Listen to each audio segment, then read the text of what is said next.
Welcome back! So today we arrived on our third stop on our Italy trip in Verona, the city of love from Romeo and Juliet with the famous balcony. So that will be on our schedule. We came here from Cinque Terre.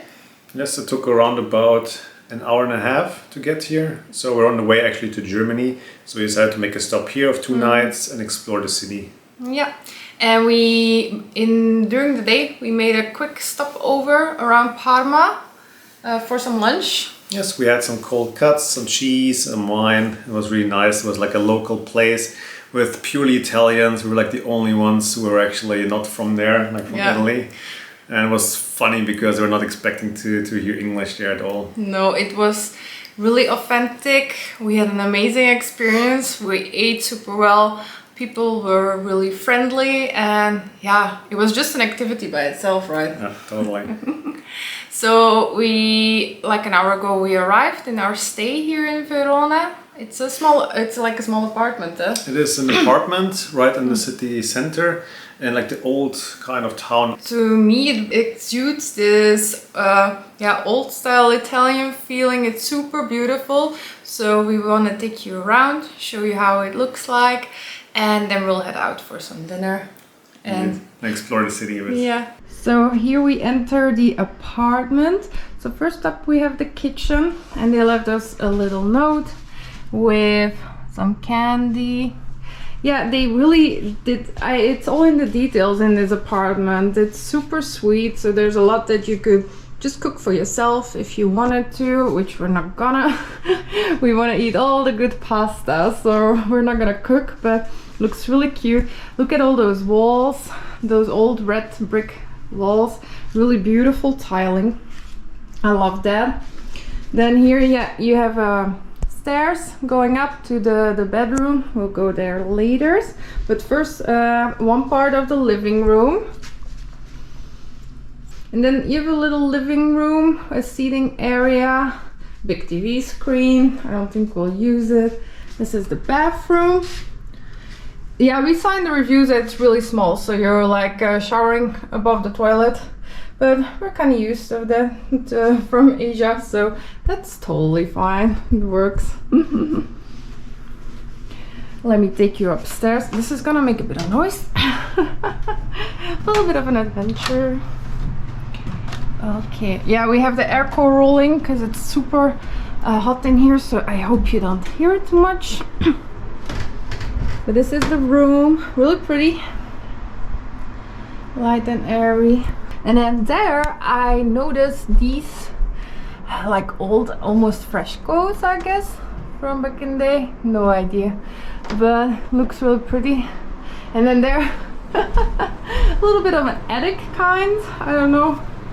There's nothing going on, it's just a black hole. A bit creepy maybe, but so yeah, we're staying here 2 nights. Really excited. And now we're gonna head out. So join us and we'll show you around. See you later.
For our full day in Verona, we were ready to hit the streets and walk towards the historic inner city. Like in most Italian cities, walking through Verona feels like you ended up in a postcard or movie set. The historic center of Verona, or Centro Storico, is like one big open-air museum.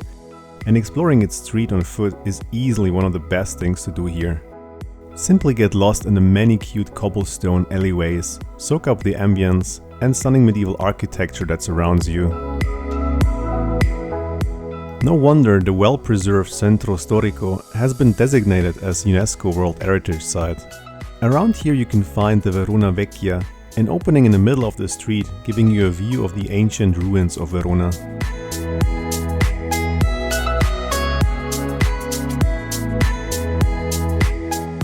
From here we are walking towards arguably the most iconic landmark of Verona, the ancient Roman Arena, or Arena di Verona. No visit to Verona would be complete without visiting this architectural highlight. The arena is located right in the heart of the city, on the lively Piazza Bra. This impressive Roman amphitheater was built in the year 30 AD, which makes it older than the Colosseum in Rome. But unlike the one in Rome, this Colosseum is still functional today and is the best preserved Roman amphitheater in the world. During the summer months, you can attend one of the daily concerts or operas that are being held inside. Famous plays at the arena include Aida, Carmen, Nabucco or Madama Butterfly, with an amazing historical backdrop. Our tip for visiting: the entrance to the arena can have really long queues. With the Verona card you can skip those lines, since you get a VIP entrance.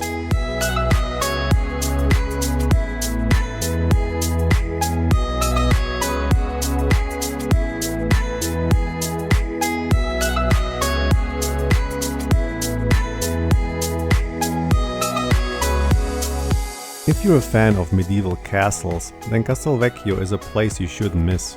The former castle can be found on the west side of the city, just outside the medieval city walls.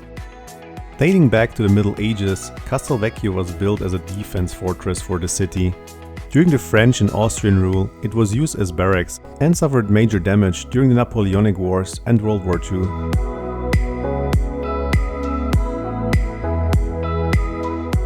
Nowadays, Castelvecchio is a museum holding a huge collection of Veronese paintings from the Gothic period all the way to the 17th century. The exhibits are mostly interesting for art lovers, but the whole building itself is quite exciting to visit.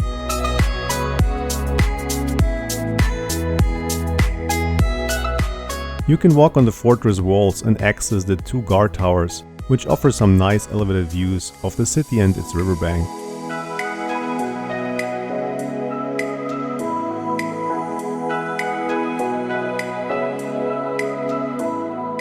When you're exiting the museum, turn to your right and walk towards the Ponte Vecchio or Ponte Scaliger, the bridge right next to the castle.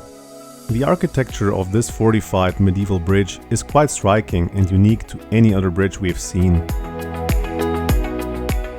Many of the historic buildings constructed at the time in Verona were made from red bricks, which gives an interesting contrast against the city landscape. Take your time to stroll along the bridge and jump on the elevated sidewalks to peep through the openings. From here you can enjoy some views of the Adige River and the green hills surrounding the city. You can also spot a wall of love locks at the entrance of the bridge. As the city of romance, these locks must also be present here. The most famous attraction in Verona is arguably Juliet's balcony, known from the tragic love story of Romeo and Juliet by William Shakespeare. You can't possibly miss this house when walking around, since there's always a huge queue in front of it. The inner courtyard is free to visit, and for an entry fee you can play Juliet yourself on the balcony. Keep in mind that the balcony was only built in 20th century, so there's nothing historic about it, and we didn't really care for this one and kept walking further. The Piazza delle Erbe is the main market square in the city and has been the central meeting place for locals since Roman times.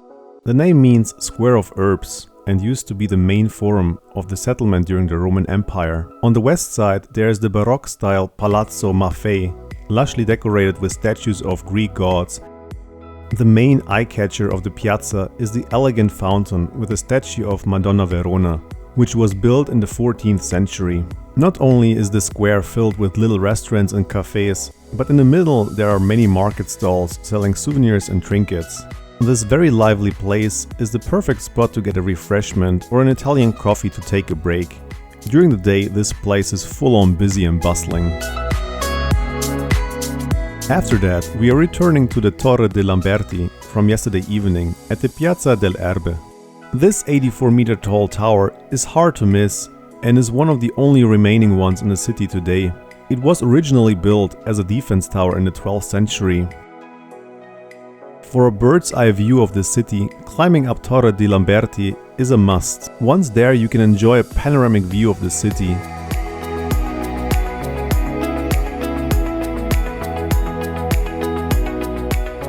Don't be alarmed. For those who don't feel like conquering the 368 steps, there is an elevator available to reach the top. You will still need to walk the last 2 floors on foot though.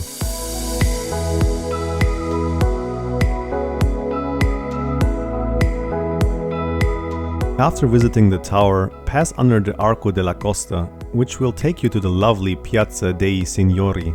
It's way less crowded here than its neighboring Piazza dell'Erbe, but has some fascinating architectural structures. Most buildings are from the Scaliger period, such as the former City Hall or Loggia del Consiglio, the Palace of the Government and the Domus Nova.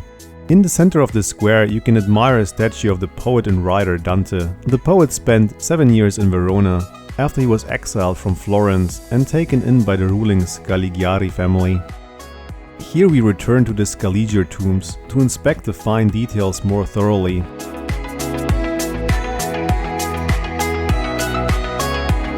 The funerary monument was built in Gothic style for the noble family of Della Scala and is the final resting place of 5 lords of the Scaliger family. You will hear that name mentioned often, since it was an important ruling family in Verona during the 13th and 14th centuries. The tombs themselves are true eye-catchers and a real piece of art.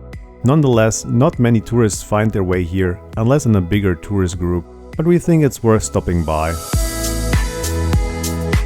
At the entrance, we had a very nice man tell us more about the history and importance of this place. It was really fun listening to him. Where is now well-being. Wow. Original 14th century. Yeah, it's lost on the... The Verona Cathedral is located a bit away from the other sides, but well worth a visit. This interesting cathedral dates back to the 12th century and is dedicated to the Virgin Mary. It's one of the most sacred Catholic sites in the city, and its facade features a mix of Romanesque, Renaissance and Gothic style components. Inside you will find a series of different small chapels with beautiful frescoes and sculptures, some breathtaking Renaissance details, a giant golden organ and arched ceilings. The bridge Ponte Pietra runs over the Adige River, connecting the Centro Storico with Teatro Romano and Castel San Pietro. This bridge dates back to 100 BC and is the oldest and only remaining bridge of Roman times. If you want to reach the viewpoint of Castel San Pietro, this is the bridge you will have to cross. The Ponte Pietro gives you some nice views of both sides of the river and lets you see the city from another perspective. Our last stop of the day is the Castel San Pietro, which you probably already spotted from afar on the hill on the other side of the river. On the top, there's a viewing platform that offers some amazing panoramic views of the old town of Verona. The best time to catch nice views of the city is by sunset. If you still have some energy left at the end of the day, you can take the staircase up the hill. The hike is fairly easy and takes a little over 10 minutes. You can also opt for the funicular or cable car, which costs €2 for a round trip. From the top you will be rewarded with some incredible views of the curving river around the city with its terracotta colored rooftops. The surrounding green hills with their many cypress trees gives a beautiful contrast to the city landscape. This is definitely the perfect way to end the day in Verona.